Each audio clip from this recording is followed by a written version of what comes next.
Okay, hello guys, over here. This video is about me talking about the deck that I used to beat the game in hardcore.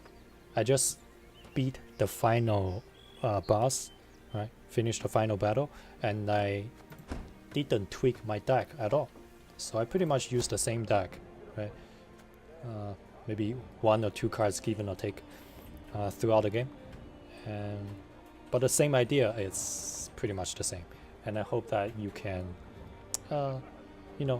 find it interesting and get some ideas from this video. So what I want to talk about is first the composition of the deck, and second some implementation of how to play this deck. Also, I will talk some other cards that I have not included in the deck and my reason about it. So let's get started. First of all, I have 25 cards. I only have the minimum amount of cards that is in my deck, although I still have 200 more populations that I can still put into my deck. Okay, the reason being that I want to have a lot of control over what card that I'm going to draw. Let's say if I have 50 cards, right, 75 cards, which I can certainly have,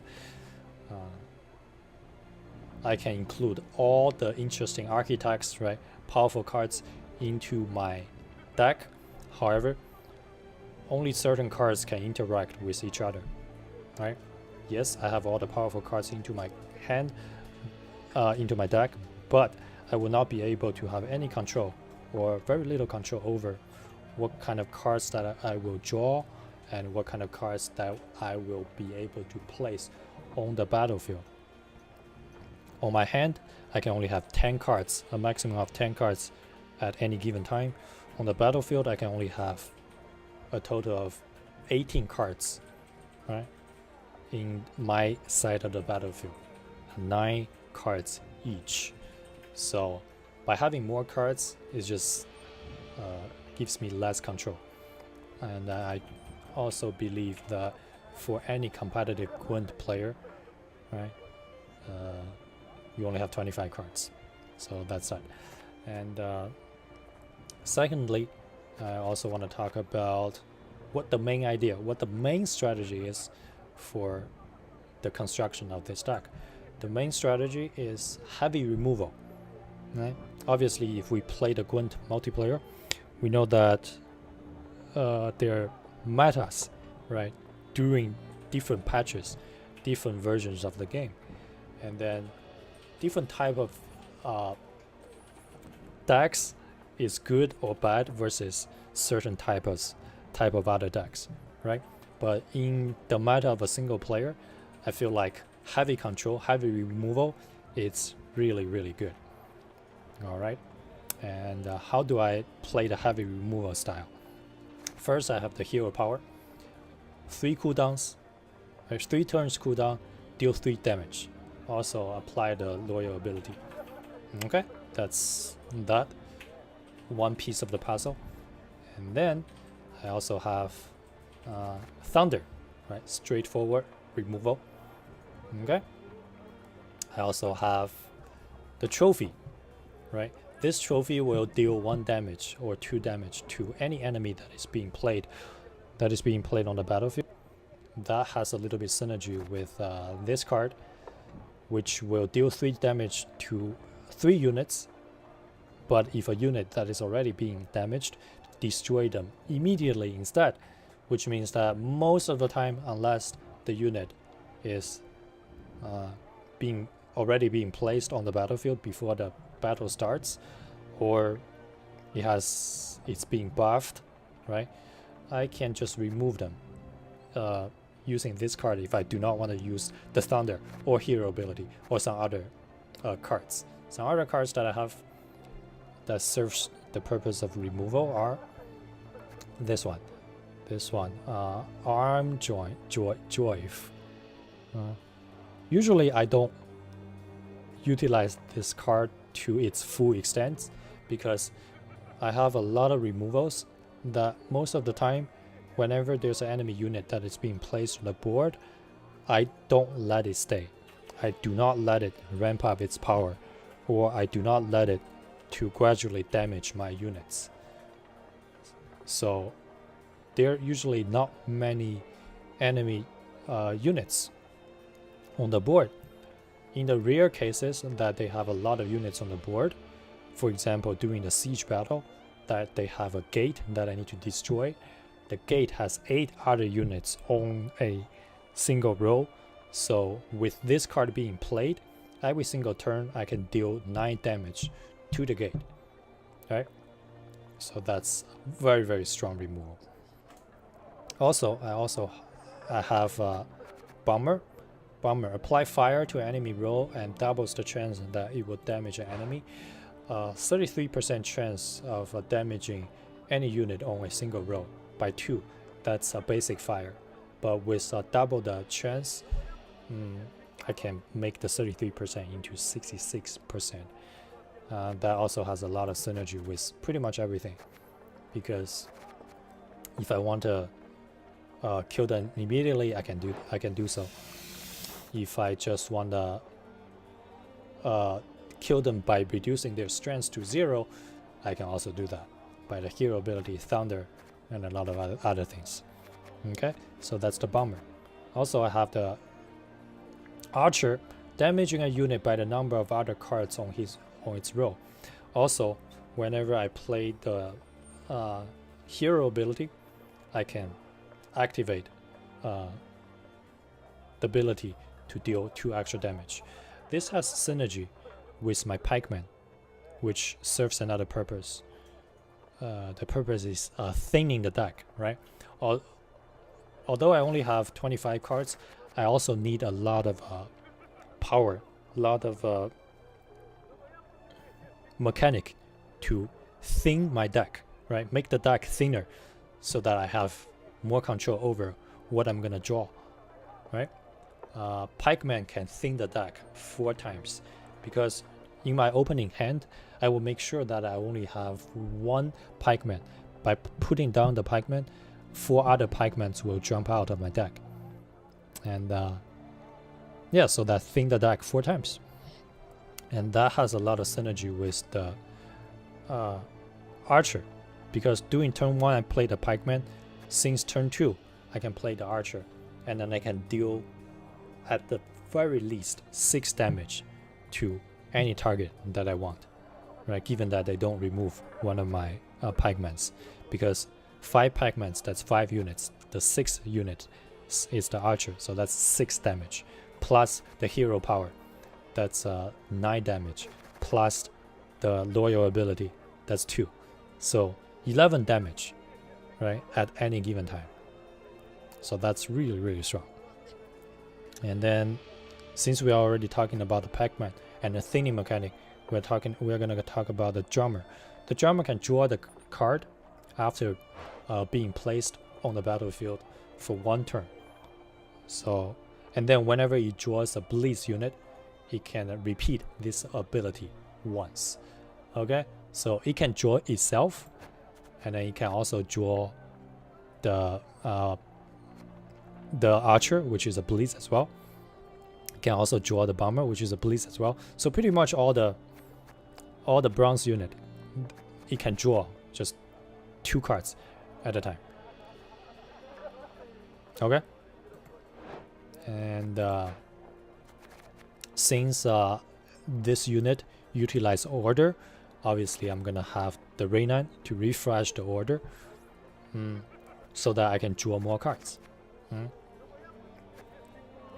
With Reynan and the 3 drummer and the 4 pikeman thinning mechanic, I can pretty much make sure that I always draw all 25 cards in round 2 if I want to. Okay, not to mention round 3. Okay, the only problem is that I don't overdraw. Right, there will never be the case that I don't draw my whole deck. Another thinning mechanic is gonna be this doggy. Right, this doggy is gonna jump out from my deck if I play a golden card. Doesn't matter if it's a golden unit, right, or a golden Trinket. This is like the old Siri in Gwent Witcher card game, that not only it will jump out immediately, but it will also stay for the next turn. Okay, so that's that. Are there any other cards that I have not talked about? Let's talk about some gold cards. Yes, this one I will talk about this one. This one has a lot of synergy with the Manticore trophy, because whenever the trophy is being present, whenever an ally takes damage, he will be buffed by 2 instead of 1. And then you will see that during the final battle, this card serves a major purpose, as well as some other cards. But this is really good whenever the enemy can damage me, and then also you can leave it on the battlefield, and then sometimes you can just pass the turn, and then while you have a lot of strength on the board, if the enemy wants to catch up, they need to either put a lot of strength onto his side of the battlefield, or deal a lot of damage to your side of the battlefield. But if he keeps dealing damage, then this card keeps being buffed up, right?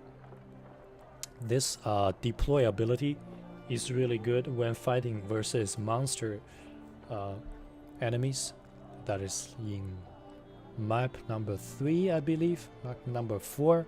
After that, there are not many monsters, but even without that, when I'm fighting humans, this card is still really good. Okay. I talk about all the bronze units already, except this one. This one, I only have 1 card in hand, in the whole deck. Why I only have 1? Well, you may say that, oh, maybe it's not consistent enough if you only have 1 copy of it. Not really, because as I said, with so many thinning mechanics, so many redraw mechanics, I will always draw my whole deck whenever I want to. So this card serves the purpose of if I want to put more cards into my deck, so that I have some cards to play, some more cards to play, some more cards to draw for the last round, right? I can do so by putting some cards into the deck. Usually I put more archers into the deck, or I put more drummers into the deck. And not only you can put 2 more copies into the deck, you can also buff other copies by 2. So usually I only buff drummer or the pikeman, so it's gonna be 10 buffs, right? Or 6 at the very least. So 10 plus 8, so that's 18 strengths without the 2 cards, right? So that's really strong. And that's about it for every single card. Did I talk about the decoy? Oh yeah, I didn't talk about this too. This one serves as a removal, straight up removal, if for whatever reason that the strength of the enemy that needs to be removed is too high, right? I don't have the cooldown, I don't have the archer, right? I already used the thunder, and the enemy is not being damaged, okay? And there are not enough targets on the battlefield to use this card to damage it, which usually never happens. But if that's the case, okay, I can still remove the enemy straight up if that enemy unit is not a boss unit, right? It's not a boss. Not only I can remove that straight up, I can also make sure that I don't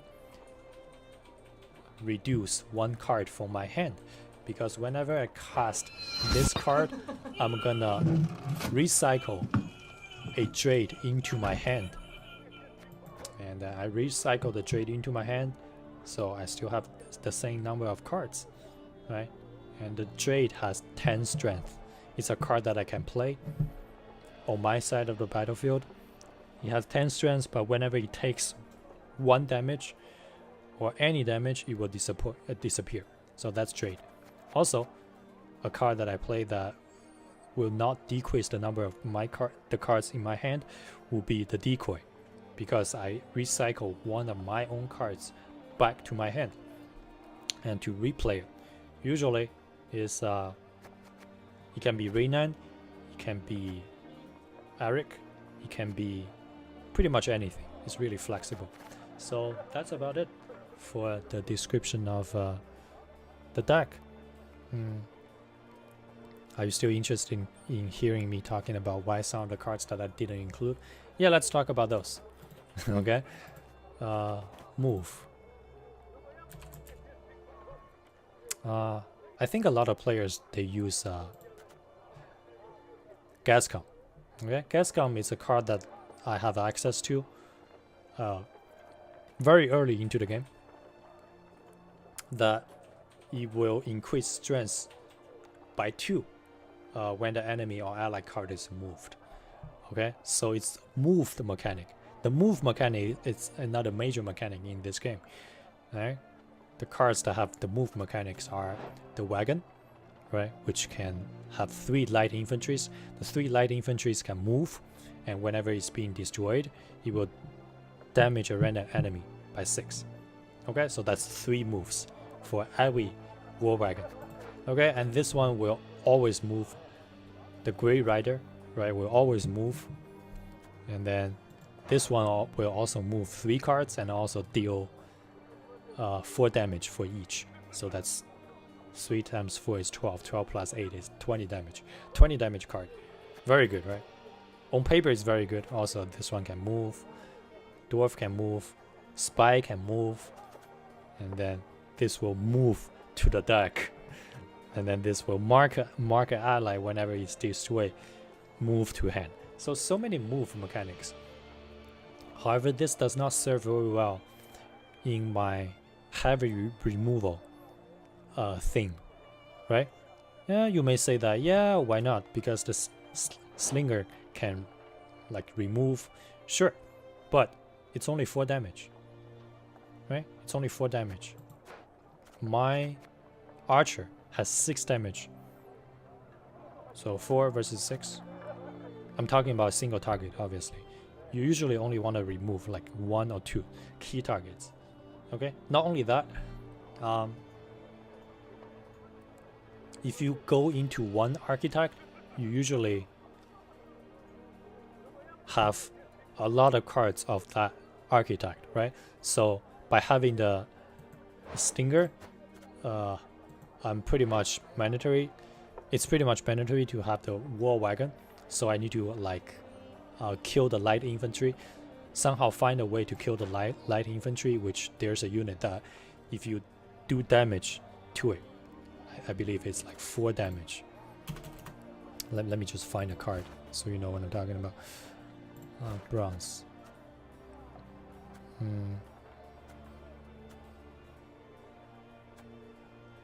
This one, right? That one can be used to kill the small units, right? Deal damage a unit by 4. If it destroyed, repeat this ability. So you're gonna have the wagon, this one, and then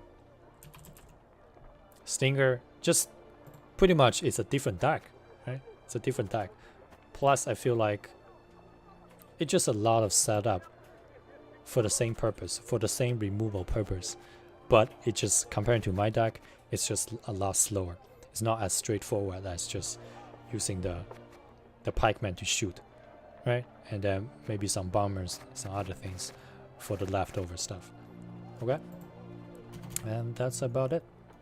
The video is already being very long. Again, I played this on the hardcore, the hardest difficulty, and I used this deck pretty much throughout the game without tweaking it at all, right? Giving or take 1 or 2 cards differences when some characters leave my deck, but pretty much I have the access to it from the get-go. And then the same principle can be used throughout the game. Okay, hopefully you find it interesting, and I will also post the video of my last battle as well, and I will leave the link down in the description. Okay, thanks for watching, and I will see you next time.